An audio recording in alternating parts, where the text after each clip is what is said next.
선하심과 인자가 영원하신 창조주 하나님. 136편. 이 시는 작자도 모르고 또한 역사적 배경도 잘 모르는 그런 시지만 내용을 보면 전형적인 예배 감사시에 포함되어지는 그러한 시입니다. 특별히 이 시는 할렐루야 시가 아닌데 구분되기를 할렐루야 시로 구분되어지는 이유가 이 시가 유대인의 유월절 3대 절기인 유월절, 칠칠절, 장막절 이때 공식적으로 사용되어진 예배시이기 때문에 아마 할렐루야 시로 이렇게 구분되어서 불려진 찬송으로 이렇게 여겨집니다. 그만큼 여러 시편 중에서 여러분 특별히 예배 시간에 구별하여서 선포될 정도로 이게 선별되어진 시라는 것은 그만큼 이 시 속에 담겨진 하나님을 향한 그 열망과 열정들이 아주 크다는 사실을 단적으로 보여주는 또 시가 이 시입니다. 그래서 방금 우리가 읽었던 것처럼 이 시를 보면 끝에는 뭐가 있습니까? 후렴처럼 여호와 인자심이 영원하미로다라는 그러한 내용들이 나옵니다. 그래서 많은 학자들은 이 시가 앞에 선창하면 뒤에 후창은 예배드리는 백성들이, 즉 제사장이 선창하면 후창은 백성들이 이렇게 했던 그런 찬양입니다. 우리가 주일날 교동문하죠. 교동문을 한 절 읽고 여러분 한 절 읽는 것처럼 그렇게 인도자가 한 절 읽고 회중이 한 절 읽고 본문에 이제 여호와 인자심이 영원하미로다 그 부분을 회중이 하고 그 앞에 감사를까지는 인도자가 이렇게 선포했던 그러한 시로 이렇게 구분됩니다. 1절에 보면 여호와께 감사하라 그는 선하시며 그 인자심이 영원하미로다라고 말씀을 해주고 있습니다. 여호와께 감사하라. 우리 시는 여호와께 감사라고 되어 있지만 히브리 원문에는 감사하라 야훼라고 되어 있거든요. 하나님께 먼저 감사를 선포한다는 거예요. 감사를 먼저 선포한다는 것은 감사는 하나님의 백성들 앞에 있어서 가장 우선되어져야 할 그러한 고백이다 하는 겁니다. 고백. 그래서 우리의 처지, 우리의 형편, 여러 가지 조건에 어떠함에 불구하고 단지 하나님의 구원받은 자이기 때문에 하나님의 구원받은 백성이기 때문에 그냥 감사해야 된다는 거죠.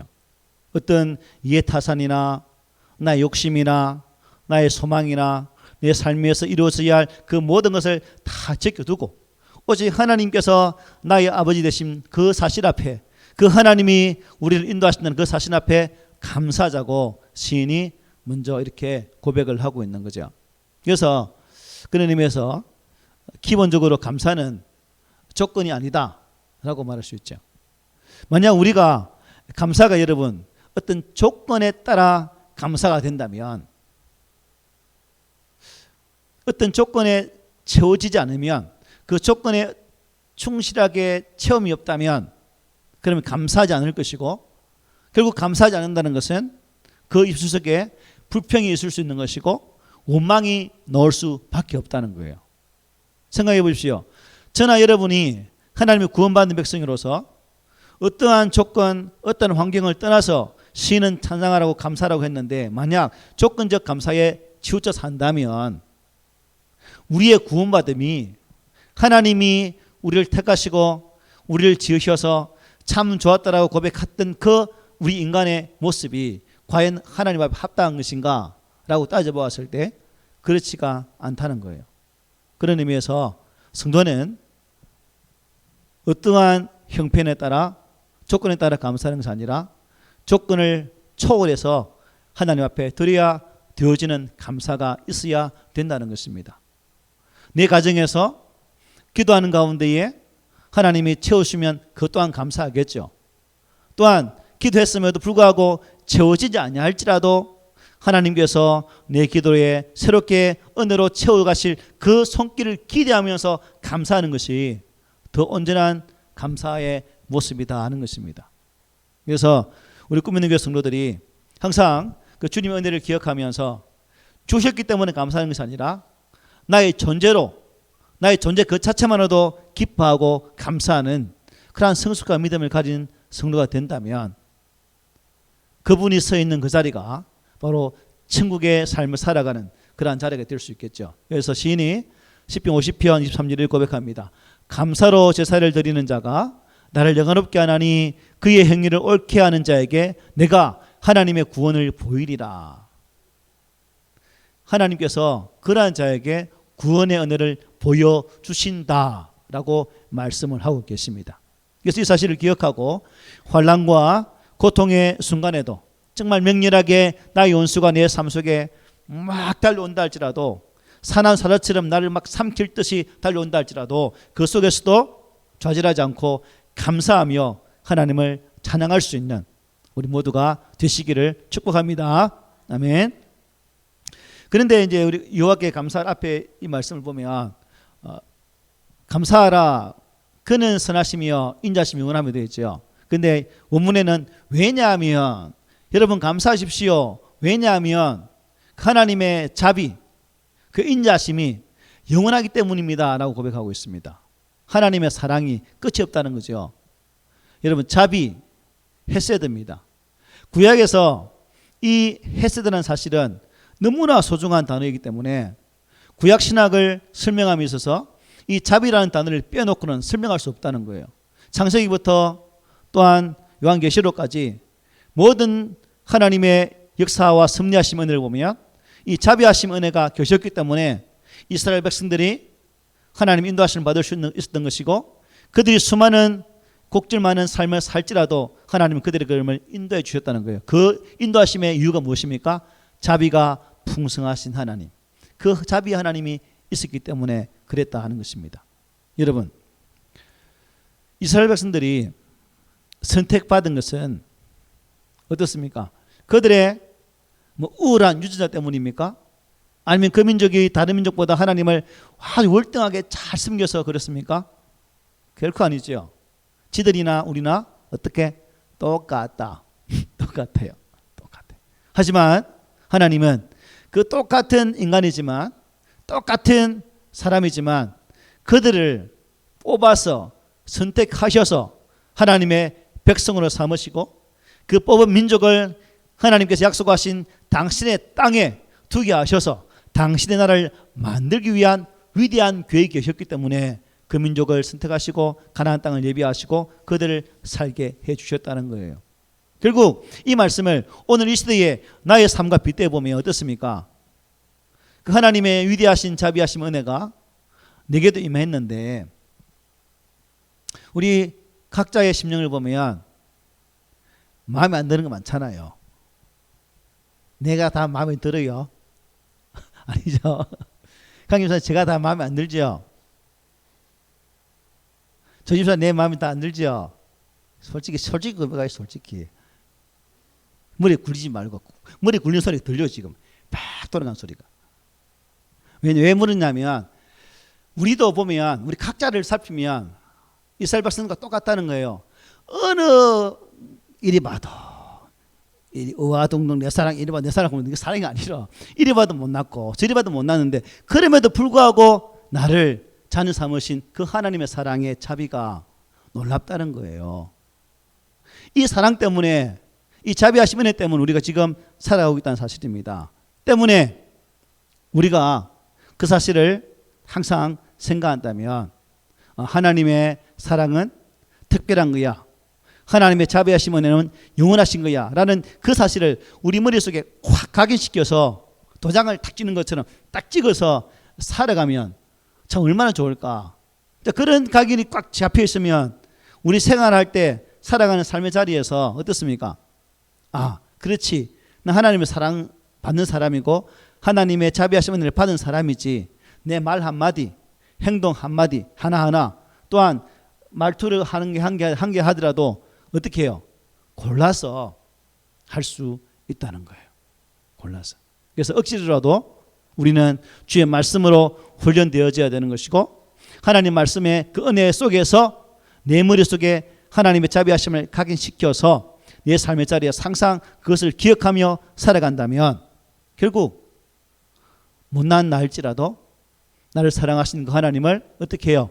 찬양할 수밖에 없고 감사할 수밖에 없고 예배의 자리에서 예배를 드릴 수밖에 없다는 겁니다. 이 사랑이 우리 가운데 있으면 얼마나 좋을까? 얼마나 좋을까? 우리 하나님의 인자하심의 은혜가 지금도 우리 삶 가운데에 차고 넘치고 있다는 사실입니다. 여러분, 오늘 시편 136편은 총 몇 절이에요? 26절입니다. 26절. 그죠? 26절 속에서 결국 이 시인이 말하고 있는 하나님의 인자, 자비는 무엇에 근거한 것인가? 하나님의 끊임없는 사랑, 그 베푸심은 약속이거든요. 약속. 하나님의 약속은, 언약적인 약속은 변함이 없어요. 자, 아브라함을 부르실 때에 창세기 12장에 보면 하나님은 아브라함을 믿음의 조상으로 부르셔서 하늘의 별처럼 바닷가의 모래알처럼 내 족속을 많게 하셨다고 약속했습니까? 안 했습니까? 했죠. 그런데 창세기 보면 아브라함이 죽을 때도 그것이 이루어졌습니까? 안 이루어졌습니까? 안 이루어졌죠. 그냥 한 집안에 한 70몇 명, 76명 꼴랑 창세기 끝날 때. 근데 하나님은 하늘의 별처럼 바닷가의 모래알처럼 많게 하신다고 했는데 하나님 약속 안 이루어졌네. 안 이루어졌습니까? 결국 하나님은 애굽에서 이스라엘 백성들을 요람으로 삼으시고 비록 그 땅에 종살이의 삶을 사셨지만 430년의 기간이 차면서 그 땅을 수많은 백성으로 세우시고 그들을 출애굽하셔서 가나안 땅으로 심으셔서 하나님은 그 약속을 이루어 가시는 모습을 볼 수 있다는 것입니다. 다윗을 보십시오. 다윗도 마찬가지죠. 하나님은 다윗 언약을 통해서 내 후손이 내 왕위에서 영원히 있을 것이다. 즉 내 왕에 끊이지 않을 것이다 라고 말씀했어요. 그런데 이스라엘이 나라가 망했습니까? 안 망했습니까? 망하잖아요. 망한다는 것은 왕이 있다는 거예요? 없다는 거예요? 없다는 거예요. 그 하나님의 언약은 거짓말입니까? 아니죠. 언제 이루어집니까? 예수 그리스도를 통해서 이루어집니다. 영원한 왕 메시아 예수를 통해서 다윗에게 허락하신 그 다윗 언약이 이루어지는 모습을 보게 된다는 거예요. 이처럼 하나님의 헤세드 자비하심은 항상 당신의 약속 안에서 이루어지는 것이고 그로 그 약속을 믿는 자에게도 하나님은 신실하게 약속의 은혜를 베풀어 가신다는 사실을 우리가 잘 알고 있다는 거예요. 그래서 하나님의 인자가 오늘도 변함없이 나를 붙잡고 날마다 나를 새롭게 하는 사실 앞에 감사할 수 있는 우리 모두가 되기를 소망합니다. 2절 3절 보면 이렇게 말해요. 신들 중에 뛰어난 하나님께 감사하라. 그 인자심이 영원하미로다. 주들 중에 뛰어난 주께 감사하라. 그 인자심이 영원하미로다 라고 말씀하고 있습니다. 약간 잠이 오고 피곤하죠. 우리가 그러면 옛날에 했던 것처럼 한번 해보겠습니다. 어떻게 하냐면 내가 신들 중에 뛰어난 하나님 감사하라 그럼 여러분이 인자심이 영원하미로다 하면 돼요. 그 다음에 감사하라 그럼 건재해서 하면 돼요. 한번 해보겠습니다. 신들 중에 뛰어난 하나님께 감사하라. 주들 중에 뛰어난 주께 감사하라. 예. 여러분 생각해보세요. 성전에서 제사장이 신들 중에 뛰어난 하나님께 감사하라 했는데 그 인자심이 하나님께 영원함이로다. 그 인자심이 영원함 이렇게 했을까요? 아니겠죠. 아마 목청껏 부르는 것 같아요. 목청껏. 생각해 보십시오. 하나님의 예배의 자리에 나아가 하나님의 거룩한 성소에서 우리에게 베푸신 그 자비하심을 찬양하는데 어느 한 사람이 죽어가는 소리로 찬양했겠습니까? 목이 터져라. 그 인자심이 영원합니다라고 고백하지 않았겠습니까? 이 세상에는 사람들이 신으로 섬기는 신이 참 많다 그죠? 예수 말고 예수 참신 말고 가짜신 사람의 손으로 사람의 이러한 조각품으로 만들어진 신들이 참 많습니다. 그런데 세상 사람들은 보지도 못하고 냄새를 맡지도 못하고 움직이지도 못하는 그 신이 참신인 양 그 앞에 나아가 빌기도 합니다. 죽은 신인데 아무 의미 없는 그런 것을 신이라고 그들이 경배하는데 하물며 우리 입술로 고백하는 지금도 살아계셔서 역사하신 하나님 숨을 쉬기도 하시고 우리와 동행하시며 우리의 삶의 자리에 친히 동행하셔서 우리 삶의 모든 걸 인도하시는 그 살아계신 만왕의 왕이신 하나님을 섬기는 우리가 돌 앞에서도 찬양하는데 감히 찬양하지 않을 수 있겠느냐 하는 것입니다. 보면 신들 중에 뛰어난 하나님, 주들 중에 뛰어난 하나님, 참 주인 아님 참 주인, 그 주님을 찬양하자는 겁니다. 단순히 사람의 수공품 앞에 찬양하는 그들의 모습 속에 열심히 잘하네 감동 먹는 것이 아니라 내가 진실로 참 하나님을 저렇게 섬기고 있는가라고 내 삶을 돌아보자는 거예요. 그리고 그 하나님을 마음껏 높여드리는 그런 우리가 되어야 되죠. 자, 교회에서 찬송가를 열심히 부르니까 절에서 뭘 따라 하던가요? 찬불가 따라 하잖아요. 좋아 보이거든. 또 교회에서 여름 성경학교, 겨울 성경학교 하니까 절에서도 여름 불경학교 또 따라 합니다. 이게 여러분 따라 한다는 게 의미가 아니라 생명이 없는 그러한 곳에서도 자신들의 종교적 사상을 가르치기 위해서 그토록 애를 쓰는데 하물며 만왕의 왕이신 하나님의 말씀을 배우고 가르치는 일에 우리가 소홀히 해서는 안 된다는 것이죠. 주들 중에 주가 되시고 만왕의 왕이 되시는 그 하나님을 찬양하고 또 그분이 우리에게 주신 하나님 그 말씀을 온전히 배우는 자리까지 나가는 것이 우리가 가져야 할 믿음의 자세다 하는 사실을 깨닫게 되죠. 그리고 이제 이어지는 사절에 보면 이렇게 말해요. 홀로 큰 기이한 일들을 행하시는 이에게 감사하라. 옛날 성경은 큰 기사를 행하는 자에게 감사하라고 말씀하고 있습니다. 기사는 기적이죠. 자, 2절부터 3절부터 4절부터 9절까지는 창조주 하나님에 대한 내용이에요. 여러분, 창세기부터 하나님의 거룩한 역사들이 쭉 펼쳐져 있습니다. 하나님은 말씀으로 천지를 창조하셨습니다. 우리 사람의 머리로는 말로는 아무것도 못하는데 하나님은 말씀으로 창조하셨다는 거예요. 이 또한 기이한 큰 일이죠. 또 이 일 속에는 나중에 5절로 9절에 말씀을 보겠지만 이스라엘 백성들이 애굽 땅에 들어가서 가나안 땅으로 나오는 그 과정 동안 하나님의 기적이 아닌 순간이 없었다는 겁니다. 모든 순간이 기이한 기적을 통해서 그 백성들을 인도하셨고 그의 대적들을 친히 물리치셨고 하나님의 백성들을 안전하게 원하시는 땅으로 인도하셨던 이 모든 큰 일 앞에 시는 감사하라고 분명히 말씀해 주고 있는 거죠.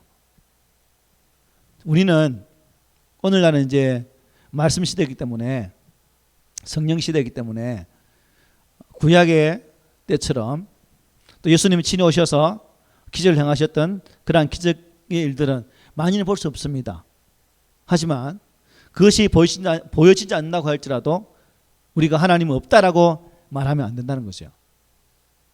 말씀은 살아 역사한다고 했습니다. 이 말씀이 우리의 심령을 치고 내 마음속에 감동의 은혜를 주실 때 우리가 그 감동하심에 반응하는 것이 곧 하나님을 체험하는 순간이라는 사실이에요.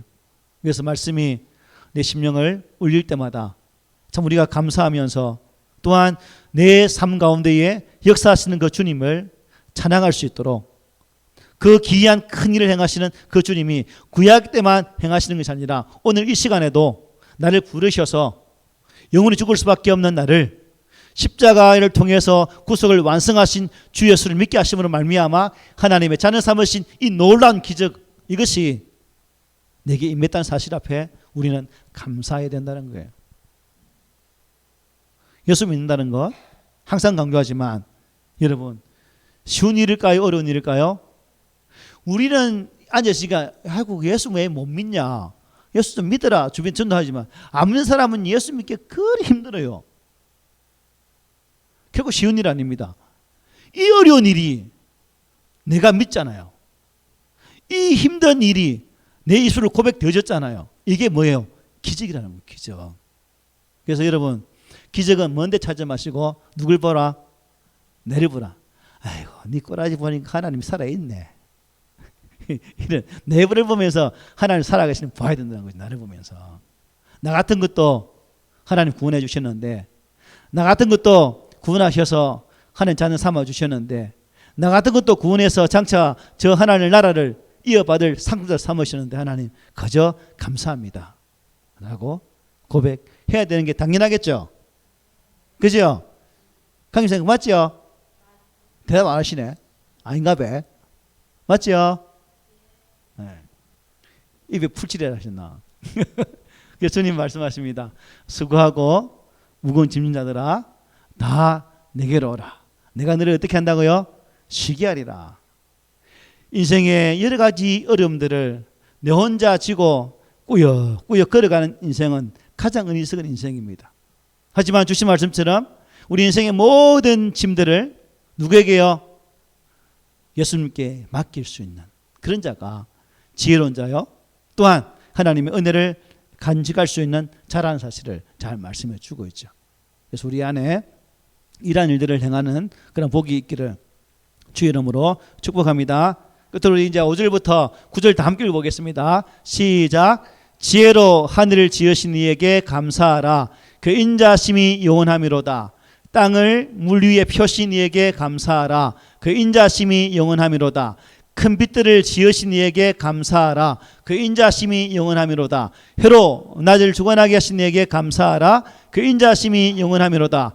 달과 별들로 밤을 주관하게 하신 이에게 감사하라. 그 인자심이 영원하미로다. 아멘. 지금 쭉 보니까 무슨 내용을 지금 말씀한 거예요? 창세기 1장이죠. 창조사역. 하나님의 그 창조사역을 찬양하고 있는 부분입니다. 이 위대하신 하나님의 창조 계획 속에 또한 우주 3단 만상을 주장하시는 그 만왕의 왕이신 그 하나님의 위대하신 구원의 계획 속에 누가 포함되어 있는 거예요? 내가 포함되어 있다. 내가. 그러니까 감사할 수밖에 없는 거죠. 그래서 히브리 시인은 이렇게 말합니다. 그의 능력의 말씀으로 만물을 붙드시고, 말씀을 붙든다는 거예요. 말씀으로. 그래서 우리가 이러한 붙드심을 신학 용어로 섭리라고, 섭리.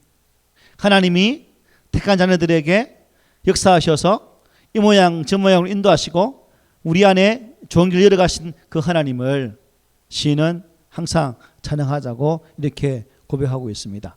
그래서 참 힘든 시대에 살고 있습니다. 또 택도 없는 이 코로나가 계속 우리를 힘들게 하고 지금 또 번지고 있는 그 상황, 또 날씨까지도 참 더워서 참 괴로운 이런 시대. 또 물가가 어떻습니까 여러분? 자꾸 올라가죠. 참 기업하는 사람도 그렇고 참 힘들게 사는 사람들도 오르는 물가 때문에 미치겠다라고까지 말을 합니다. 이 미치고 싶은 이 시대 속에서 우리가 살아가는 이때에 주님 안에서 주를 향한 그 열정으로 이 세상에 미치고픈 그 모든 것들을 극복하고 이겨낸다면 얼마나 좋을까. 그리고 그것을 이기게 하시는 그 하나님의 이름을 찬양하면서 인자심을 영원히 찬양할지어다라고 고백한다면 이 또한 얼마나 좋을까라는 생각을 가져봅니다. 그래서 우리 성도들이 항상 감사하고 하늘을 보면서도 감사하고 산전초목을 보면서 감사하고 옆에 앉아있는 잘생기나 못생기나 옆에 있는 성도를 보면서 감사하고 또 우리 공동체 안에 일을 열어가실 그 하나님을 바라보고 감사한다면 여러분이 앉은 그 자리가 복의 자리, 은총의 자리, 하나님이 역사하시는 기적의 자리가 될 줄 믿습니다. 그 은혜를 만들어 가시기를 축복합니다. 아멘.